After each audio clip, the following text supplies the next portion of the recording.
నర్సరావుపేట పాతూరు శివాలయంలో 93వ దసరా నవరాత్రుల్లో భాగంగా 7వ రోజు అమ్మవారు మహాలక్ష్మి అలంకారంలో భక్తులకు దర్శనమిచ్చారు.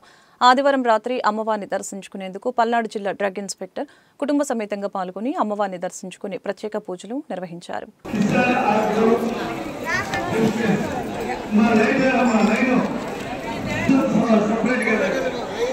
యమలింగేశ్వర స్వామి దేవస్థానంలో నుంచి మాట్లాడుతున్నాం.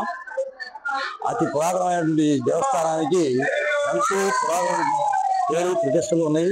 అమ్మవారి పార్వతీ అమ్మవారిని నిజంగా పార్వతీ అమ్మవారిని చూసుంటేగానే ఉంటుంది. ఈ యొక్క దేవస్థానానికి అందరూ ప్రజలందరూ వచ్చి ఆ యొక్క దేవస్థానంలో తీర్థప్రసాదాలు తీసుకొని భీమలింగేశ్వర స్వామి పార్వతీ అమ్మవార్ల యొక్క కృపా కటాక్షాలకి కోరుతున్నాం. శ్రీ భీమలింగేశ్వర దేవాలయంలో దసరా నవరాత్రులు జరుగుతున్నాయి. ఈ 93వ సంవత్సరం మహాలక్ష్మి అలంకారము.